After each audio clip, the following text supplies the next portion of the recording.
Enregistrement en cours. Hello everyone and Bonjour welcome. tout le monde et bienvenue pour ce webinaire, cette série de webinaires TechNec 21 sur le développement des capacités et la professionnalisation. La session aujourd'hui est à propos d'appuyer le leadership et de développer les capacités de gestion avec une collaboration entre le secteur privé et le secteur public.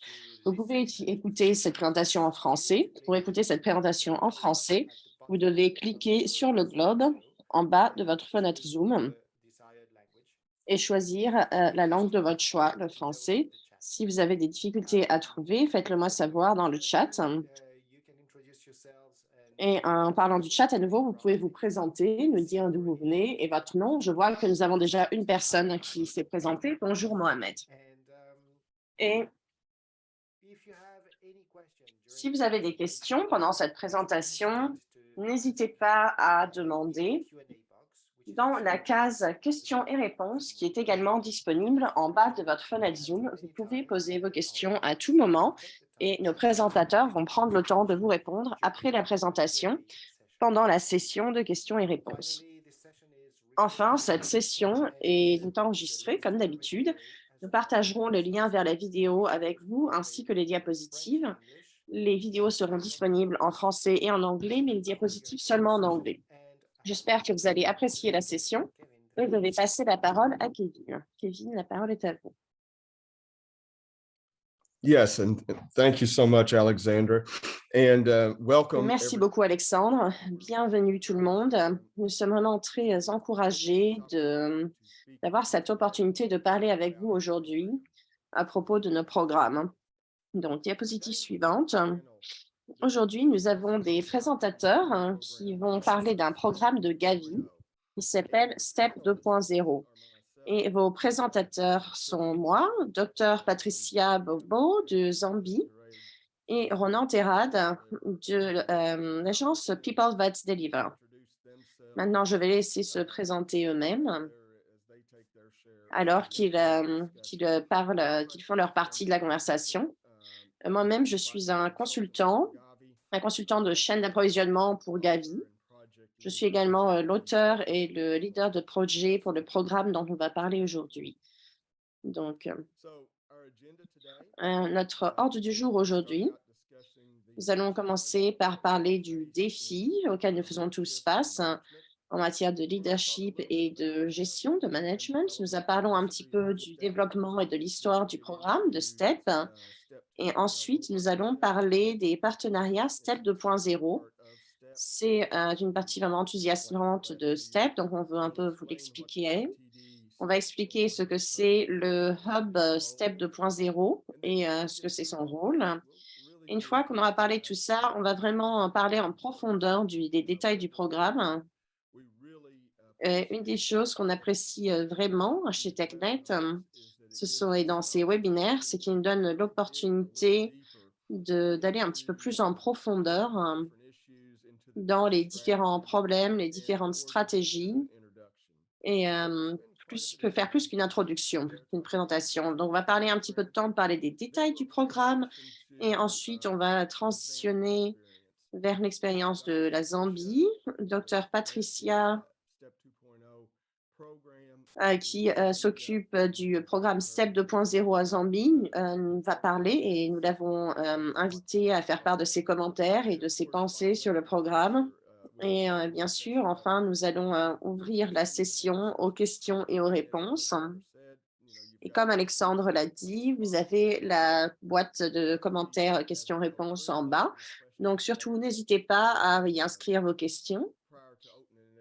Et avant d'ouvrir complètement, nous allons les lire et voir si nous avons déjà répondu à certaines de ces questions ou non. Sur ce, maintenant, allons-y. Et Ronan, parlons donc du défi. Donc, voici ce dont on voulait parler aujourd'hui. Tout a commencé avec un défi. STEP 2.0 a commencé avec un défi. Et nous avons demandé assez directement comment est-ce que vos leaders de la chaîne d'approvisionnement font face aux défis de chaîne d'approvisionnement qui ont défié les tentatives précédentes pour les résoudre. Et ça, c'est vraiment important. Quand on a développé ce programme, c'est pour aider à résoudre des problèmes qu'on n'a pas pu résoudre dans le passé. Donc, vous pouvez voir comment ça s'est développé. Est-ce que le leader de chaîne d'approvisionnement, est-ce qu'il mobilise les employés pour faire des vrais changements transformationnels dans la chaîne d'approvisionnement de santé? Comment est-ce que vous menez pendant des périodes incertaines et ambiguës? Et enfin, quel meilleur moment pour venir à ce webinaire? Nous venons d'avoir 2 ans d'incertitude assez extrême, d'ambiguïté assez extrême. Et c'est toujours là d'ailleurs. Donc, nous pensons que ce programme aide beaucoup pour ça. Mais est-ce que vos leaders de chaîne d'approvisionnement souhaitent la bienvenue à cette nouvelle façon de mener, d'apprendre avec des praticiens publics et privés? Nous pensons que notre solution à ça, c'est un programme que nous appelons un programme de formation stratégique exécutive. C'est de là que vient l'acronyme STEP, le programme exécutif de formation.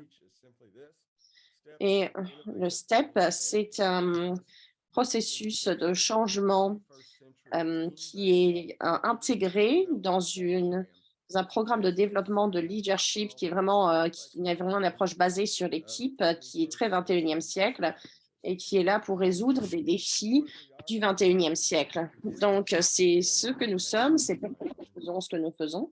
Les diapositives suivantes. Donc, juste rapidement, je ne veux pas passer beaucoup de temps ici, mais je veux que vous sachiez que c'est un programme qui existe depuis 2016.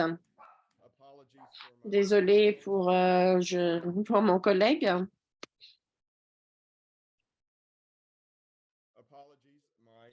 Work partners seem to think they need to Désolée, mon contribute. partenaire de travail a l'air de penser qu'il doit contribuer également.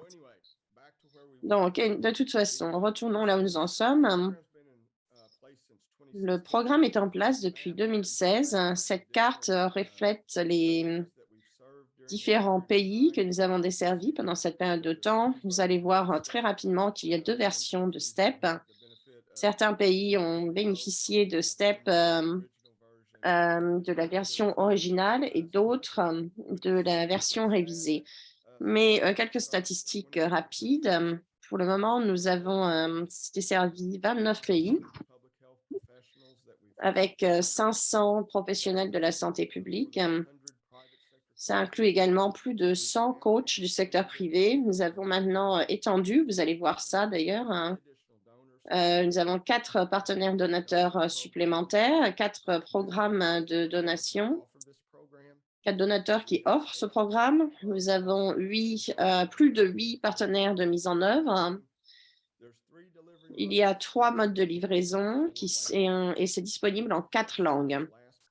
Et nous allons parler de certains de ces points dans la diapositive à venir. Mais la chose la plus importante que je voudrais que vous reteniez de ça, c'est que c'est un programme qui a été testé, qui est là depuis plusieurs années. Et ça a été récemment amélioré et étendu. Diapositive suivante, s'il vous plaît. Donc, on a parlé de partenariat. Ça, c'est la chose que STEP 2.0 essaye vraiment, sur laquelle ils essaient vraiment de s'appuyer. Et quand vous regardez la case du haut, STEP 2.0 est un partenariat public-privé collaboratif et il est conçu pour faire un pont entre les meilleures pratiques à la fois des professionnels de la santé privée et publique au travers du principe de leadership qui sont axés sur la résoudre les problèmes, basés sur une équipe, basés sur la collaboration pour résoudre les défis opérationnels qui ont défié les résolutions dans le passé. Mais le point clé là, c'est que c'est un partenariat public-privé qui est conçu pour vraiment résoudre les problèmes que nous avons du mal à résoudre dans le passé. Donc, STEP 2.0, la deuxième version du programme, a été développé en collaboration sur un large réseau de contributeurs. Et je ne vais pas tous les nommer, mais vous pouvez voir Il y a des organisations de donneurs, il y a des partenaires de mise en œuvre, il y a du secteur privé, mais pas seulement ça, mais c'était également une collaboration entre le Nord et le Sud, et entre l'Ouest et le Sud. Donc, il y a eu beaucoup de voix qui ont été entendues pour redésigner, pour reconcevoir, repositionner, refaire l'ingénierie du STEP 2.0. Et enfin, le dernier point dans la dernière case là, c'est que ce n'est plus seulement un programme Gavi. Nous avons 4 organisations de donneurs qui sont là, qui travaillent pour STEP. C'est Gavi, le Fonds global, l'UCED et l'IFPW. L'IFPW, c'est la Fédération internationale des détaillants pharmaceutiques, qui sont un gros groupe de plaidoyer pour l'industrie. Ah, pardon, j'ai perdu. Oui, pour Gavi, en tout cas, les partenaires de mise en œuvre que Gavi utilise sont Yale, Village Reach, la Empower School of Health, l'école de santé, Logivac, Ganeshed, Celsian Consultative et le Centre de Genève pour les politiques de sécurité. Nous allons revenir à ces noms vers la fin des diapositives, juste pour rappeler avec qui vous risquez de parler si ça vous intéressait de continuer avec ce programme. Diapositive suivante. Et sur ce, pour parler de partenariat, je vais passer la parole à mon collègue Ronan pour parler de People That Deliver et de leur rôle chez STEP et STEP 2.0. Ronan, à vous. Bonjour tout le monde. Je suis Ronan Terad. Je suis un agent de projet pour People That Deliver. Je suis responsable de la coordination du programme 2.0. Donc, qui est People That Deliver? C'est une organisation qui a été établie en 2011 pour faire un plaidoyer pour une approche systématique des ressources humaines pour la gestion de la chaîne d'approvisionnement de santé. Nous sommes une coalition mondiale. Nous nous basons sur l'expérience de nos membres pour fournir de l'aide et pour faire des plaidoyers pour le changement au niveau des pays et au niveau mondial. Notre objectif est de créer une chaîne d'approvisionnement, une force de travail de chaîne d'approvisionnement qui est bien supportée, qui est déployée sur le secteur privé et le secteur public. Notre coalition inclut 28 membres avec 7 différentes constituances, comme vous pouvez le voir ici. Donc, parmi ceux-ci, vous pouvez trouver des gouvernements, d'autres organisations qui sont représentent de pays à revenus faibles et moyens. Vous avez également des agences gouvernementales, des organisations multilatérales. Vous pouvez y trouver des organisations non gouvernementales et techniques, et également académiques, des recherches, des institutions de formation. Nous trouvons des associations professionnelles du secteur privé également. Donc, tous ces membres, toutes ces différentes organisations forment People That Deliver. Donc, le hub, le STEP 2.0, le PTD, qu'est-ce que c'est? C'est le hub de coordination pour ce programme. Il est responsable d'avoir une vue d'ensemble du programme, de la gestion du contenu et des connaissances, de la supervision et de l'évaluation, de faire des plaidoyers pour la génération de la demande au niveau du pays, la coordination des donateurs et également l'institutionnalisation et l'accréditation de STEP 2.0 dans les institutions de formation et les universités. Tous ces aspects sont gérés par People That Deliver pour assurer le succès du programme STEP 2.0. Et maintenant, sur ce, nous allons voir les détails du programme avec Kevin. Bien sûr, merci pour ça, Ronan. Désolée, je n'avais pas ma caméra plus tôt, je viens seulement de le remarquer. Donc, bien sûr, si vous allez coordonner des activités sur 4 organisations de donateurs et plusieurs partenaires de mise en œuvre, vous avez besoin d'un tiers, d'un organisme tiers, et cet organisme, c'est PTD. Et sans le hub PTD et sans le soutien qu'il nous apporte, nous n'arriverions pas à coordonner ce programme ni à assurer sa livraison comme comme elle devrait l'être sur toutes les organisations. Donc, rentrons un petit peu dans les détails. Nous allons passer les 10-15 premières minutes à parler spécifiquement de l'histoire et à vous présenter STEP. Mais maintenant, on veut passer à peu près 20 minutes pour vraiment parler directement,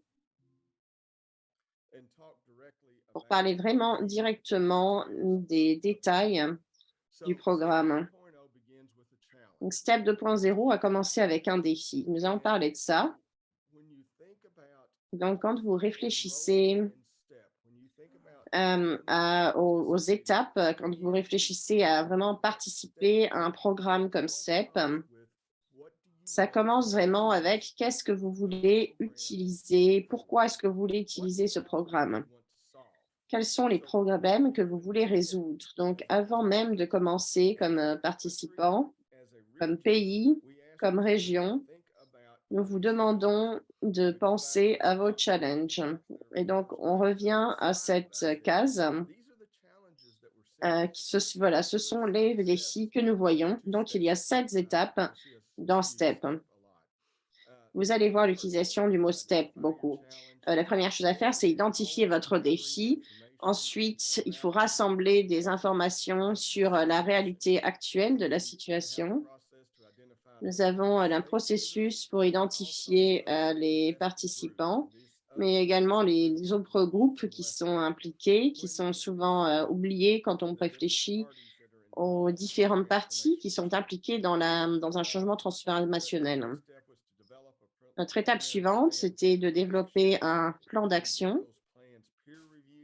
Nous faisons revoir ces plans par les pairs et ensuite nous le mettons en œuvre. Et ensuite, nous réalisons une vraie transformation qui est basée sur des données prouvées. Donc, nous pouvons célébrer et donner un prix de complétion et ensuite ajourner le programme à ce moment-là. Donc, voici nos 7 étapes, mais le point clé ici, c'est que tout a commencé avec un défi. Ce n'est pas un programme qui est là pour faire une formation juste pour former. C'est un programme qui a pour intention d'avoir un vrai impact, un impact mesurable. Vous avez vu sur la diapositive précédente, PTD est responsable de la mesure et de l'évaluation. C'est un des domaines sur lesquels nous avons des opinions très fortes. Diapositive suivante, Ronan, s'il vous plaît. Donc, pour résoudre le défi, nous avons conçu STEP pour vraiment se concentrer sur 3 domaines clés qui s'appuient sur des compétences de leadership et des connaissances de leadership. Ce premier domaine, nous avons passé beaucoup de temps à aider les participants dans le programme à se comprendre eux-mêmes, à comprendre leur motivation, à comprendre leur style de personnalité et la façon dont ça impacte la façon dont ils lead, dont ils mènent, comment notre façon d'apprendre a un impact sur leur leadership. Je ne vais pas lire tous les mots sur la diapositive, mais c'est une série d'évaluations que chaque individu doit faire pendant une phase du programme que nous appelons la préparation au programme. Et si vous réfléchissez aux 7 étapes sur la diapositive suivante, voilà, ce sont les 4 étapes, les 4 premières étapes qui sont vraiment faites au niveau individuel, mais nous préparons et nous planifions pour que vous ayez du succès avec ce programme. Donc, afin de faire ça, afin d'avoir du succès, il est essentiel que vous compreniez vous-même et la façon dont vous avez, quelle est votre place, quels sont les détails, quelle est votre place vraiment dans ce style de leadership dont vous avez besoin pour un style de leadership qui est basé sur une équipe et la collaboration. La partie suivante, c'est vraiment la partie académique que nous appelons la partie pratique. Et donc, c'est ce que vous apprenez sur vous, ce que vous apprenez de façon pratique et comment vous l'appliquez.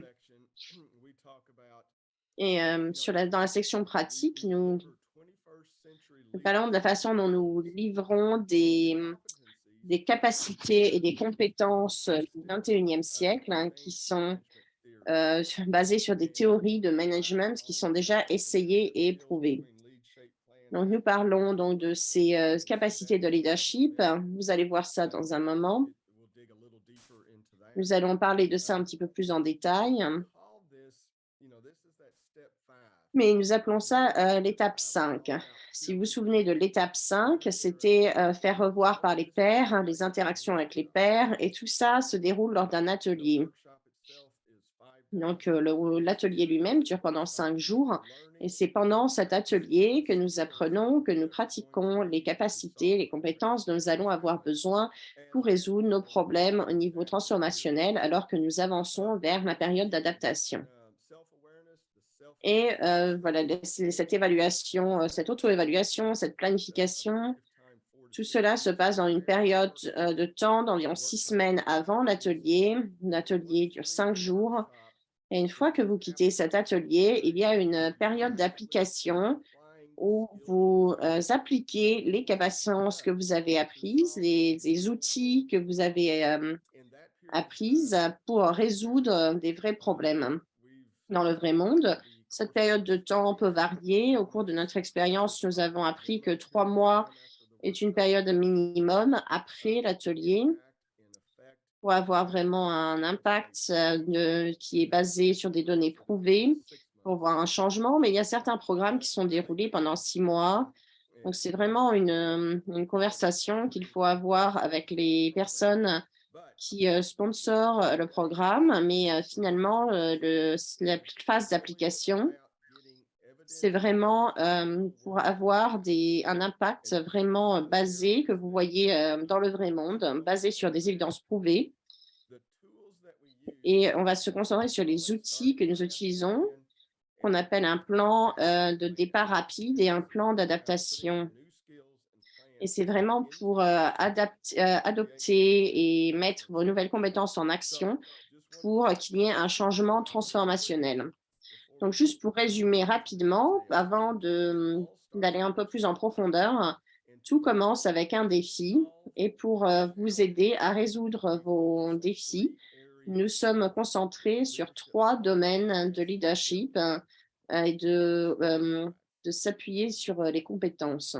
Sur la diapositive suivante. Donc, exactement, quelles sont exactement ces capacités et ces compétences? Nous les avons organisées ici dans un tableau de référence. Vous pouvez voir, donc mener, planifier, agir, évaluer, développer. Et ça se réfère à la façon dont vous identifiez les défis, vous créez la vision. Ensuite, chef, développer, c'est comment vous construisez votre équipe. Planifier, c'est quand vous faites un programme de départ adaptatif. Et enfin, agir, c'est bien sûr initier, donc ces plans. Et enfin, évaluer, c'est comment vous mesurez le succès que vous avez eu avec ce programme. Toutes ces capacités, c'est ce à quoi on ferait énormément référence comme des compétences douces. Et juste pour vous donner une idée d'où ces compétences proviennent, PTD a justement un rôle très important là-dessus. En 2014, les personnes qui s'occupaient justement des compétences relationnelles ont développé un compendium pour la professionnalisation de la gestion des chaînes d'approvisionnement pour la santé. Et dans ce compendium, il y avait 7 domaines différents. 5 de ces domaines étaient techniques, 2 étaient ce qu'on appellerait des domaines de compétences relationnelles. Et ce sont ces domaines de compétences relationnelles, c'est sur celles-ci que ce programme a été construit. Et ça vous donne une idée des différentes compétences de leadership que nous avons intégrées dans le programme et que nous transférons et pour améliorer les capacités et le leadership des participants. Suivant. Donc, ça, c'était les différentes capacités, les différentes compétences sur lesquelles nous sommes, les compétences, pas les capacités, pardon. Ce sont les différentes compétences sur lesquelles on s'est appuyé, mais souvenez-vous que c'est également un outil. C'est un outil et donc le programme est basé sur 3 modèles différents. Le premier modèle, le problème, c'est la théorie du changement de PTD, et on va peut-être en parler un petit peu plus en profondeur. Et je crois d'ailleurs qu'on a un webinaire qui va aller plus en profondeur dans cette théorie du changement de PTD. Je vous encourage tous à y assister. Mais on a également 2 autres modèles que nous utilisons. L'un d'entre eux, c'est ce modèle de développement de leadership que nous appelons le développement stratégique des équipes. C'est faire un brainstorming, former, performer. Mais nous utilisons vraiment ce modèle pour aider à voir la façon dont vous approchez le leadership. Et enfin, le modèle que nous utilisons vraiment pour faire arriver le changement, c'est ce que nous appelons le modèle de changement. Vous ne pouvez peut-être pas voir, mais il y a 8 étapes. Et nous vous parlons de chacune de ces étapes. Donc voilà, ce sont nos 3 modèles. Et je vais revenir en haut, là.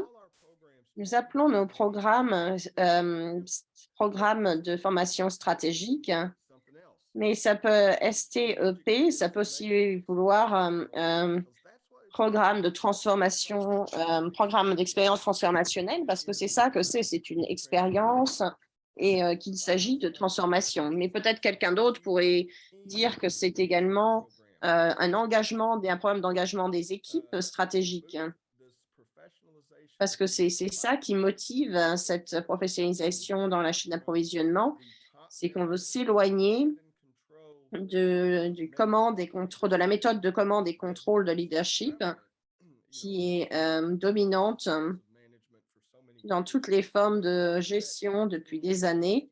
Et nous voulons passer à un programme basé sur les équipes. J'ai mis une note d'ailleurs sous ces différentes itérations de STEP, juste pour rappeler que STEP 2.0, c'est un partenariat public-privé qui est basé sur la collaboration et la résolution de problèmes entre équipes et qui est bâti sur 2 principes clés. Le premier principe clé, c'est que les adultes apprennent mieux par immersion dans des expériences de pair à pair, des simulations de pair à pair, et c'est ça que c'est l'atelier.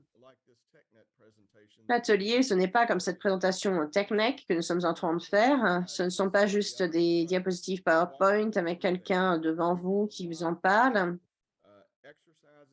Nous faisons beaucoup d'exercices, nous faisons beaucoup d'appui d'équipe, nous utilisons des facilitateurs, nous n'utilisons pas des instructeurs.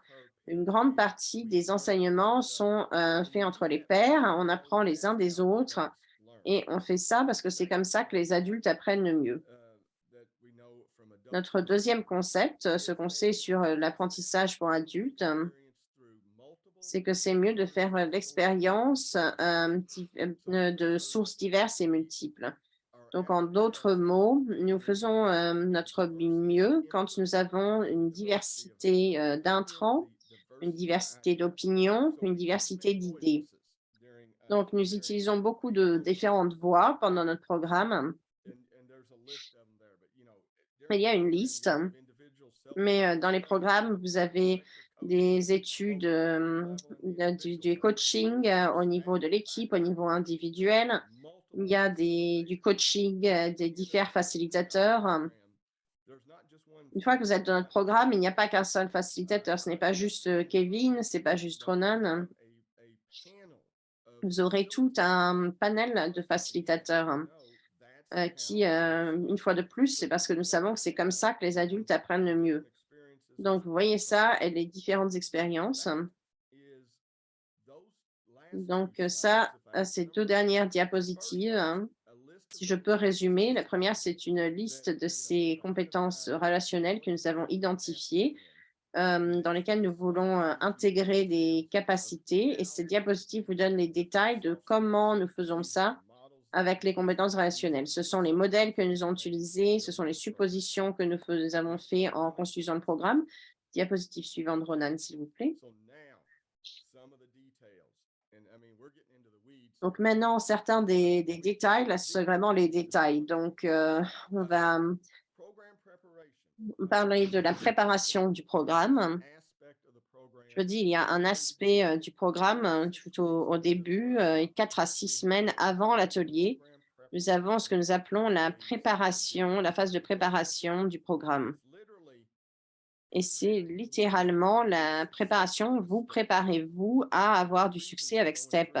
C'est la raison pour laquelle vous devez passer par ces 6 exercices et vous pouvez les voir là. Et en fait, ce à quoi ça ressemble, c'est que chaque semaine, on vous dirige, on vous envoie un email, par exemple, avec un certain plan de leçon, ou alors certains de nos fournisseurs vont vous diriger vers un site, là où il y a des informations pendant nos modules de management. Mais le point clé là, c'est qu'on vous prépare à avoir du succès avec STEP. Et pour faire ça, il faut que vous commenciez par faire ces 6 exercices. Et je l'ai mis en bas. Qui vous rejoint dans ce parcours? Eh bien, pour le moment, c'est juste vous. Quand vous préparez, c'est juste vous. Diapositive suivante. Donc maintenant, nous sommes préparés et maintenant, on va passer à l'atelier. Et c'est là que ça devient enthousiasmant. Vous rejoignez 20 ou 30 de vos pairs, vous travaillez en équipe et vous participez à un atelier de 5 jours. Et c'est le but de cet atelier d'apprendre et de pratiquer ces compétences pour avoir du succès avec STEP. Et je ne vais pas vous parler de chacune de ces étapes, mais vous pouvez voir que chaque journée est divisée en 4 sessions différentes. Donc, en tout, nous avons 20 sessions que nous allons faire pendant les 5 jours. Et vous pouvez voir à nouveau que se sont menées, structurées, planifiées, agir, évaluer. Chaque journée s'appuie sur le jour d'avant, chaque session s'appuie sur la session d'avant. Donc voilà, c'est ça à quoi ça que ça ressemble. Et en bas, qui vous rejoint? Maintenant, c'est plus seulement vous tout seul. Là-dedans, vous êtes rejoint par vos pairs, par des coachs du secteur privé, par des facilitateurs et par du personnel universitaire. Donc, à l'atelier, il y a vraiment beaucoup de monde et beaucoup de voix et beaucoup d'interactions. Donc, c'est là que vous apprenez et que vous pratiquez pour avoir du succès avec STEP. Donc, regardons une des journées. Par exemple, je vous dis que chaque journée avait 4 sessions. On va voir ça sur la diapositive suivante. Donc, par exemple, voici une journée. On apprend, on est à l'atelier pour apprendre et pour pratiquer, pour avoir du succès avec STEP. Donc voilà, c'est à ça que ressemble une journée. Donc ça, c'est la journée 1. Et vous pouvez voir les 4 sessions en haut. Et chaque session est ensuite divisée en 3 modules. Une des choses que vous allez voir avec STEP, c'est que c'est vraiment très rapide, ça va très vite. Si vous faites les maths, chaque module dure environ 90 minutes, donc ça va vraiment très vite. Chacune des sessions, pardon, dure environ 10 minutes. Donc les modules sont vraiment très rapides. C'est environ 20 minutes, 30 minutes, 40 minutes. Certains des modules, c'est littéralement une présentation. Beaucoup de modules, c'est vous qui travaillez avec votre équipe, mais c'est vraiment une vitesse rapide. On change de facilitateur, de présentateur avec chaque module. Et ce que je voudrais que vous compreniez de cette diapositive, ce qu'on essaye de démontrer, c'est que ces 4 sessions sont ensuite divisées en modules supplémentaires pour faire l'expérience. Et enfin, la dernière chose en bas, nous avons pris le temps de dire, OK, avec chacune de ces sessions, quelles sont les compétences clés que nous avons mises en évidence, sur lesquelles vous devez pouvoir vous appuyer normalement. Et c'est sur ça qu'on se concentre en bas. Et à nouveau, c'est vous, vos pairs, vos coachs du secteur privé, les académiciens, les facilitateurs. Diapositive suivante. Maintenant, vous avez fait la préparation pour le programme, vous êtes allé à l'atelier et vous êtes vraiment fatigué. Vous êtes vraiment épuisé. Parce que c'est beaucoup, c'est vraiment beaucoup. Mais vous savez quoi? C'est beaucoup parce que nos emplois sont beaucoup aussi. Une des critiques qu'on reçoit très souvent, c'est que si vous pouviez ralentir un petit peu, si j'avais juste un petit peu plus de temps, mais hélas, on dit la même chose pendant notre emploi, c'est si seulement j'avais plus de temps pour faire mon travail. Et une partie de ce que nous faisons, une partie de notre pratique, c'est que nous essayons de comprendre comment hiérarchiser et faire des changements, apporter des changements dans les limites que nous avons. Donc bon, vous êtes allé à l'atelier et maintenant c'est le moment de passer à ce que nous appelons à la mise en œuvre, la période de mise en œuvre post-atelier. Et là, c'est littéralement quand vous mettez en œuvre et on espère que vous allez avoir d'ailleurs du succès avec STEP. C'est divisé en phases multiples. Ça peut être 3 mois, ça peut être 4 mois, ça peut être 6 mois. C'est vraiment une décision pour plus tard. Mais une chose que je voudrais que vous voyez de cette diapositive, c'est que quand vous sortez de l'atelier, vous avez un plan pour commencer rapidement. Et voilà, ça, c'est ce que nous avons les points en rapide. Et donc, voilà, on va parler, on va dire, on va essayer de faire ce qui est facile en premier pour obtenir du succès. Parce qu'il n'y a rien n'apporte le succès plus que d'autres succès. Mais nous savons également qu'une fois qu'on est dans la phase de mise en œuvre, alors on doit faire une pause et réévaluer nos plans. Et donc, il y a une phase de transition après le premier mois ou les 6 premières semaines, la période de mise en œuvre, là où vous allez vous arrêter, réévaluer les plans, refaire vos priorités et adapter le plan. Et à ce moment-là, c'est vous, votre coach du secteur privé et également votre équipe de travail que vous avez construite. On a encore une diapositive après ça. Donc, tout ça, c'était tous les détails du programme. Maintenant, je voudrais juste vraiment rapidement attirer votre attention sur quelque chose qu'on a dit tout au début. C'est qu'il y a 3 modes de livraison pour ce programme. Et c'est ça que ça veut dire, ces 3 flèches. Et je ne vais pas rentrer dans trop de détails là-dessus. Mais ce que je voudrais que vous compreniez, c'est que le modèle du haut, qu'on appelle le modèle traditionnel, c'est ce qu'on appelle 7.2.0. C'est tout ce qu'on vient de couvrir, la préparation au programme, l'atelier, l'après-atelier dans cet ordre. Et ça, c'est disponible en anglais, français, portugais et espagnol. Donc, cette version est disponible. Il y a des livres, il y a des exercices. Cependant, une chose que la pandémie nous a appris, c'est qu'on avait besoin d'une version virtuelle. On avait besoin de pouvoir s'impliquer quand les gens ne pouvaient pas assister à un atelier. Donc, c'est ça, cette deuxième étape. Nous l'appelons le modèle virtuel, le V-Step 2.0. Et la différence là, c'est que c'est un programme beaucoup plus long parce que vous assistez à des webinaires. Donc, c'est un programme qui peut durer de 20, 24, 30 semaines et en nature. Et c'est parce que vous faites des webinaires assez courts toutes les semaines et que vous devez travailler sur vous-même et vous travaillez sur les applications pratiques sur beaucoup de choses en même temps. Donc, ça ne demande pas de comportementaliser comme l'autre version. Et ça, c'est actuellement disponible en anglais et en français. Et enfin, le dernier modèle, c'est quelque chose que nous avons appris grâce à l'expérience en Zambie, qui sera la prochaine chose dont on va parler. c'est que nous avons appris que parfois les coachings virtuels, le coaching du secteur privé pourrait être mieux fait. Donc, on a créé une version hybride de STEP. On appelait ça HSTEP 2.0. Et la différence vraiment, c'est le programme virtuel.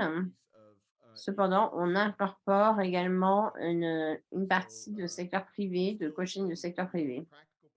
Donc, vous allez à la partie pratique en virtuel. Il y a une composante virtuelle dans le coaching, mais il y a aussi une composante en personne dans l'expérience coaching.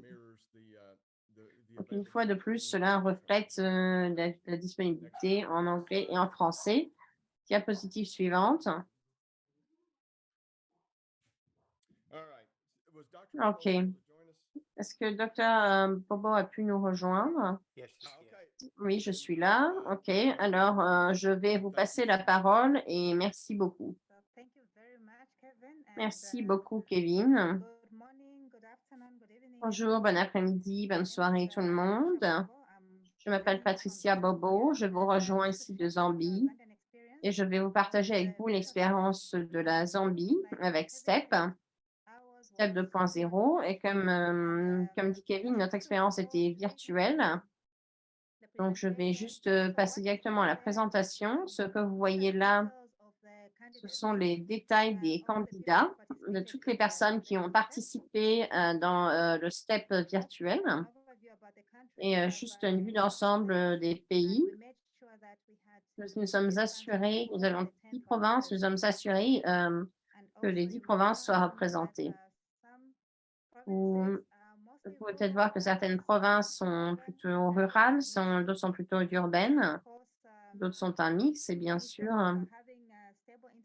le problème d'avoir une connexion Internet stable est absolument critique et importante et également trouver du temps de faire des webinaires. Mais comme Kevin a mentionné également, il y a également le problème, il faut toujours commencer avec une question, avec un défi. Donc, quel était notre défi?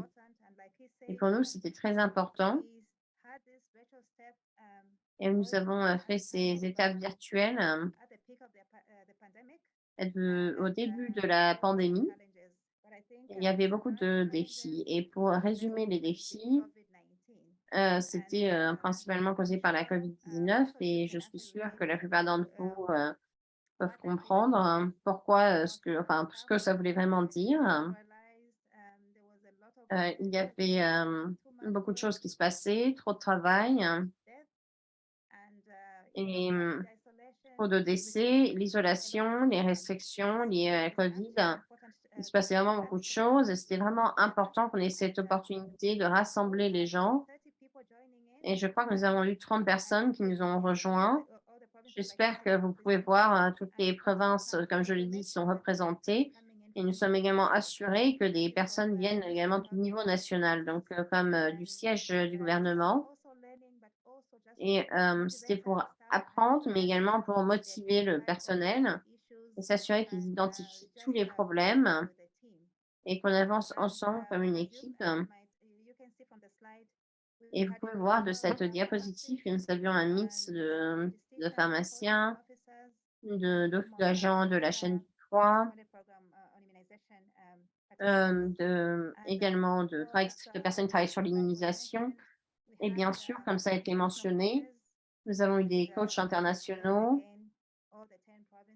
et une fois de plus, les 10 provinces ont été représentées au niveau central, donc au niveau du siège du ministère de la Santé. Diapositive suivante. Donc, voici un mix des personnes, des coachs. Donc, c'est une photo qui a été prise à la fin d'une session. Donc, on ne s'est jamais rencontrés en personne, mais c'était vraiment bien de pouvoir se rencontrer tout de même virtuellement comme ça. Diapositive suivante.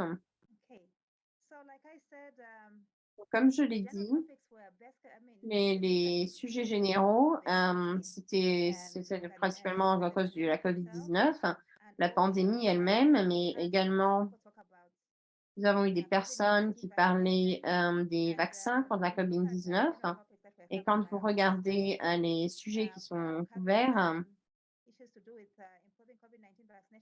la couverture de vaccins contre la COVID-19, et au moment de la formation, je crois que nous avions seulement environ 20% de couverture pour la population, que seulement 20% de la population qui avait été atteinte. Et je suis ravie de vous dire que maintenant, ça a changé, que la Zambie a à présent atteint 76% de la population vaccinée. Et l'autre sujet populaire, c'était un système en ligne que nous utilisions pour la gestion des données sur la vaccination, également des stocks. Nous pensons que si les gens, si les gens peuvent gérer leur stock, mieux gérer leur stock et leurs données de vaccination, mais l'utilisation n'a pas été si bonne. Et nous essayons de nous concentrer sur la gestion des ruptures de stock de vaccins. C'est un sujet très populaire. 7 de nos participants ont parlé de ce sujet. La gestion de l'équipement de chaîne du froid, nous avons eu 3 participants et c'était un très gros problème pendant cette période particulière, surtout parce qu'en particulier, nous avions tous ces vaccins qui arrivaient et certains des vaccins ils étaient nouveaux pour nous. Et on regardait, il y avait des vaccins pour lesquels il fallait une chaîne du froid, donc on n'avait jamais eu besoin auparavant. Donc, nous avions eu des problèmes à ce sujet. Bien sûr, également le gâchis de vaccins, le financement du gouvernement, quelqu'un a parlé de ça. C'est un gros problème. Il se passe beaucoup de choses, les priorités changent. Comment est-ce qu'on va assurer des financements du gouvernement durables? Ce sont les questions que le gouvernement posait. Et également des questions de rétention du personnel, en particulier les personnes qui venaient faire du bénévolat et tout le reste du personnel. On veut s'assurer de les garder motivés et qu'ils puissent continuer leur travail. Diapositive suivante. Ok, donc en résumé, voilà, c'était notre expérience en Zambie. Donc, merci beaucoup. Et merci à vous, Dr. Bobo. Ça a été vraiment un plaisir et c'était vraiment rafraîchissant de travailler avec des champions comme Dr. Patricia qui a fait ça. Et la chose qu'elle nous a pas dit, c'est que elle travaillait avec un de nos partenaires de mise en œuvre, Yale, par exemple, et elle a participé elle-même à un autre programme de mise en œuvre Yale Gavi qui s'appelle EpiLamp, qui est un programme sœur de STEP qui se concentre moins sur la chaîne d'approvisionnement et qui se concentre plus sur la vaccination en général. Donc ça, c'est peut-être un sujet pour une autre session TechNet l'année prochaine. Mais Dr. Bobo a une expérience fantastique avec EpiLamp.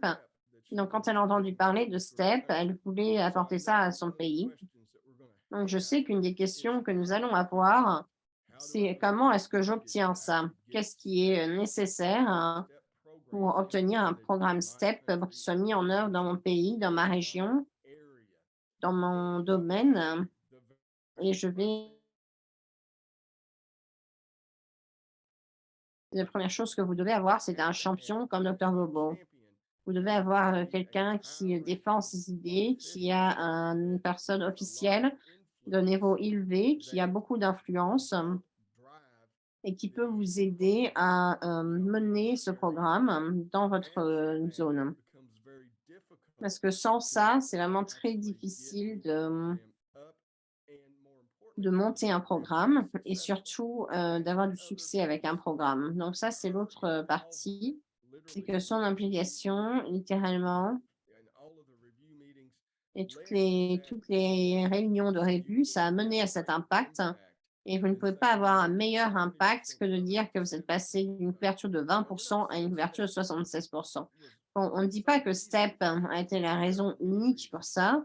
Il y a eu beaucoup de raisons, mais STEP a contribué. Et certains de ces districts, les participants faisaient un suivi du taux de couverture. Ils ont pu améliorer la couverture grâce à ce qu'on a appris chez STEP. Donc, c'est de ça qu'on parle quand on parle de défis et quand on parle de transformation basée sur des preuves. Je sais qu'on n'a plus beaucoup de temps, mais Alexandre, j'ai 4 questions ici dans les questions et réponses. Je vais juste y répondre une après l'autre. Je vais y répondre et je repasserai la parole à tous les présentateurs si les autres présentateurs veulent demander. Donc, est-ce qu'il y a des plans de faciliter STEP 2.0 en arabe? Je suppose que la référence là, c'est est-ce qu'on va traduire en arabe? Ah, Alexandre pour répondre à cette question. Non, pardon. Non, pardon, c'est en direct. Répondez, allez-y. Ok, je suis ravie qu'Alexandre me rejoigne. Donc, actuellement, le marché, les pays qui parlent arabe, sur la carte, vous avez vu, ça nous manque et nous adorerions effectivement apporter notre programme aux nations qui parlent arabe. Et ça commence avec la demande. Donc, la question de la traduction des diverses versions, et elles ont été de les traduire, la façon dont ça a été fait, c'est que ça revient au financement. Il y a eu des organisations dans des pays qui ont couvert la traduction de l'anglais à leur langue maternelle. C'est pour ça que vous voyez que le programme traditionnel a évolué non seulement en anglais et en français, mais également en portugais et à présent en espagnol. Le programme virtuel, parce qu'il est tellement récent, a juste été traduit en français. Il est actuellement en train d'être appliqué par l'USAID. Et ensuite, on va passer dans la DRC, où il faudra une version française. Nous aimerions beaucoup effectivement traduire en arabe et pour travailler avec les nations arabes. Mais est-ce qu'on peut avoir accès aux liens pour le traditionnel STEP 2.0? Tous nos programmes, tous nos matériaux, tout le matériel de nos programmes sont détenus par PTD avec ce qu'on appelle dans la voûte PTD de STEP 2.0 et c'est des terabits d'informations qui sont impliqués. C'est vraiment beaucoup.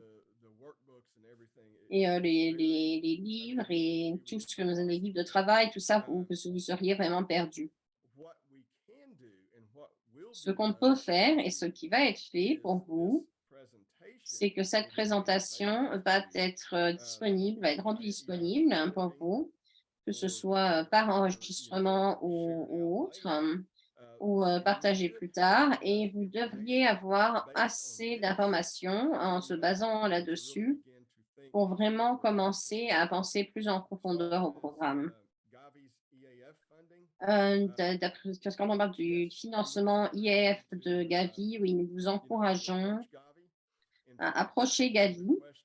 D'ailleurs, en fait, une des questions que nous avions anticipées, et je vais y répondre là, c'est comment est-ce que j'obtiens ce programme? C'est qu'il y a 3 parcours vraiment que vous pouvez poursuivre pour obtenir ce programme. Et souvenez-vous, la première chose que vous devez faire, c'est que vous devez avoir un champion. Vous devez avoir quelqu'un de haut niveau qui soit là pour faire un plaidoyer pour vous. Le parcours de préférence pour que vous obteniez STEP pour votre pays, pour votre région, c'est de passer par les différents canaux de financement Gavi et vous devez donc travailler avec nos équipes de gestion Gavi et identifier ces sources de financement qui peuvent être disponibles pour vous. Donc ça, c'est ce qui est préféré pour Gavi. Parce que là, nous parlons de TechNet, d'illuminisation. Je ne vais pas parler du CED, des fonds globaux ou de l'IFPW. Leurs mécanismes peuvent être différents, mais pour Gavi, travailler avec ces équipes de gestion au niveau du pays. Et un autre parcours que vous pouvez tenter, et c'est l'exemple de la Zambie. Comme j'ai dit, Dr Bobo travaillait déjà avec Yale, qui était un de nos partenaires de mise en œuvre. Elle a demandé à Yale d'aider à sécuriser le financement Gavi Donc, si vous avez une relation avec ces partenaires de mise en œuvre, alors vous pouvez essayer de poursuivre cette route. Le DRC, par exemple, est un autre exemple. Mais ensuite, il y a un troisième parcours que vous pouvez tenter et c'est celui qui est le moins préféré, mais il est disponible tout de même. C'est de travailler avec le hub PTD, le hub STEP 2.2, donc avec Ronan et Dominique. Et ce à quoi ça ressemblerait, c'est que cet engagement aurait ensuite, PTD vous aiderait à identifier des sources de financement correctes, vous aiderait à identifier les personnes qui doivent participer, etc., etc. Donc voilà, 3 parcours, le parcours de préférence, les programmes, les équipes de gestion de programme Gavi dans les pays pour identifier les financements Gavi, travailler avec les partenaires de mise en œuvre et le troisième, c'est de passer par PTD. Donc, pour avoir, est-ce qu'il y a des progrès, des changements qui ont été achevés concernant certains des sujets mentionnés? Je n'ai pas vraiment le temps de parler beaucoup de ça, mais comme nous l'avons dit, afin de recevoir votre certificat de complétion, afin d'avoir du succès avec le programme, vous devez démontrer 2 choses. Vous devez démontrer que vous avez adopté des compétences de leadership basées sur l'équipe, mais vous devez également faire des améliorations. Vous avez montré des améliorations mesurables de votre transformation. Et dans cette liste, Dr Bobo pour me corriger, mais il me semble qu'il y avait 25 ou 26 critères qui ont été, sur lesquels ils ont eu du succès, par exemple. Donc, ce qu'on veut faire, nous, avec PTD, c'est qu'on veut publier diverses histoires, différents rapports. C'est un travail en progrès. Je pense que vous allez voir beaucoup plus de ça en 2023. Pour le modèle virtuel, comment est-ce qu'on travaille avec les problèmes de connectivité? C'est très difficile. C'est vraiment un des problèmes du module virtuel. C'est que quand on fait une conversation, par exemple, c'était un des domaines principaux là où on travaillait avec le gouvernement, avec les partenaires mis en œuvre. C'est est-ce que votre connectivité est assez solide pour pouvoir faire ce programme virtuel? Parce que ça limite beaucoup dans beaucoup de domaines qu'on représente. Donc oui, il n'y a pas vraiment de façon de travailler autour de ça. On a essayé diverses idées, mais si vous n'avez pas une bonne connectivité, le module virtuel n'est probablement pas pour vous. Quelle était la meilleure motivation dans les pays qui se sont inscrits au programme STEP? C'est parce que ces pays avaient besoin de changement, ils essayaient de résoudre les mêmes problèmes de la même façon depuis des années et ils voulaient bien accueillir des nouveautés. Sur ce, je pense que ça fait 1 heure d'après mon alarme. Je crois que j'ai répondu à toutes les questions. Il y a 2 questions rapides dans le chat. Déjà, quel était le critère utilisé pour choisir les 29 pays dans STEP 2.0? Oui, donc les 29 pays, souvenez-vous, ça c'est depuis 2016. STEP 2.0 est en place depuis 2020. Mais les critères vraiment pour la sélection des pays, c'est que le pays a dit ça, le pays a dit je veux ça, je veux STEPS. C'est vraiment une approche opportuniste où des pays comme le Kenya, par exemple, viennent nous voir et disent je pense que STEP peut nous aider. Alors, on commence à travailler avec eux sur comment est-ce qu'ils utilisent STEP. Question suivante, Ronan. Pourquoi est-ce que c'est pas possible pour des individus de s'inscrire dans STEP 2.0? Les individus. Vous voulez dire seuls? Oui, c'est un bon point. Donc, juste vraiment rapidement, les participants à nos programmes sont financés par des donations. Donc, en fait, l'engagement de toutes les dépenses du programme sont couvertes par l'un de nos donateurs et ces fonds proviennent des donateurs. Si des donateurs, si ça a du sens, on n'a pas développé un modèle pour l'inscription individuelle, mais je dois dire qu'une fois que nous arrivons à cette institutionnalisation et accréditation, on voit une vision quelque part dans l'avenir où ça pourrait ça pourrait résider dans une société professionnelle peut-être. Il pourrait y avoir un programme de développement professionnel où vous pourrez peut-être vous nommer vous-même. Mais pour le moment, le début du processus commence vraiment avec le programme API pour Gavi, avec le ministère de la Santé et on part de là. Une bonne question. Nous espérons que nous aurons peut-être ça en place lors de l'année à venir, mais on n'en est pas encore là. C'est fantastique. Merci beaucoup, Kevin, et merci beaucoup pour votre soutien. C'était une présentation excellente. Donc, merci encore, Kevin et Patricia. Nous partagerons tous les enregistrements en français et en anglais, ainsi que les diapositives par email avec tout le monde. Nous sommes très reconnaissants nous sommes vraiment reconnaissants pour ces fantastiques informations. Et nous allons davantage partager sur notre canal afin de pouvoir partager avec plus de personnes qui veulent peut-être s'inscrire. Oui, et du plaidoyer, toujours du plaidoyer. Et je voudrais ajouter, je vais dire, maintenant, c'est le bon moment. Car tout le monde est en train de construire ses plans, les plans de soutien pour les pays. C'est vraiment le moment de communiquer pour être sur les calendriers pour 2023-2024. Donc, c'est vraiment maintenant le moment de faire un contact, de demander un contact. Absolument. Merci beaucoup tout le monde. Nous avons une autre session la semaine prochaine, donc nous espérons que vous pourrez nous y rejoindre, même heure, même jour, donc le jeudi de la semaine prochaine. Le sujet sera à construire des capacités numériques avec des exemples de pays. C'est tout pour aujourd'hui. Je voudrais aussi remercier Fred Palazzi pour son organisation et Émilie pour l'interprétation. Et je vous souhaite à tous une très bonne fin de journée. Merci tout le monde et on se voit la prochaine fois. Au revoir. Au revoir.